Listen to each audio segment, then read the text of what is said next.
बिस्मिल्लाहिर्रहमानिर्रहीम। अस्सलामु अलैकुम। नाज़रीन, दीनी मिसाल में खुश आमदीद कहता हूँ। आज की वीडियो ख़वातीन के लिए बहुत ही अहम वीडियो है, क्योंकि हर ख़तून को हर रमज़ान मुबारक में ये मसला दरपेश होता है और बाज़ ख़वातीन को इसका हल का नहीं पता होता और इस वजह से वो परेशान रहती हैं। तो अगले हफ्ते रमज़ान का महीना शुरू होने वाला है, तो मैंने सोचा कि रमज़ान से पहले पहले ये वीडियो बना दी जाए ताकि ख़वातीन इसके लिए परेशान ना हो। तो आज का हमारा जो मसला है वो ये है कि रमज़ान मुबारक में कई साल के हैज़ की हालत में छोड़े गए रोज़ों की क़ज़ा कैसे दी जाए। तो चलिए नाज़रीन, चलते हैं इस सवाल के जवाब की जानब।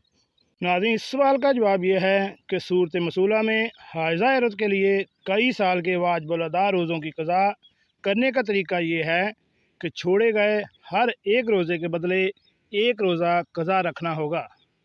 अगर इसे छूटे हुए रोज़ों की तादाद यकीनी तौर पर मालूम है तो इतने ही रोज़ों की क़ज़ा करे, और अगर इसे गिनती याद नहीं तो अंदाज़ा लगाकर एहतियातन इससे कुछ ज़्यादा रोज़ों की क़ज़ा करे।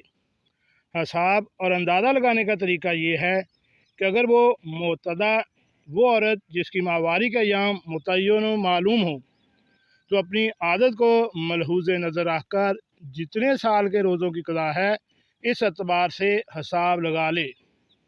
अगर मुतदा ना हो तो गालिब गुमान के मुताबिक एक तादाद मुकर्रर करे और क़ज़ा की नीयत से इतने ही रोज़े रखे, और नीयत यूँ करे कि मेरे ज़िम्मे जितने रोज़े हैं इनमें से पहले रोज़ों की क़ज़ा करती हूँ। इस तरह हर रोज़े में नीयत यही करे। जी नाज़रीन, ये फतवा नंबर भी दिया गया है और फतवा दिया है अल्लामा मोहम्मद यूसुफ साहब बनौरी टाउन वालों ने। अगर आपको इस मसले के मतलब किसी भी किस्म का बहाम है तो आप हमें कमेंट्स बॉक्स में कमेंट्स कर सकते हैं, और ऐसी मालूमाती वीडियो हासिल करने के लिए मेरे इस चैनल दीनी मसाइल को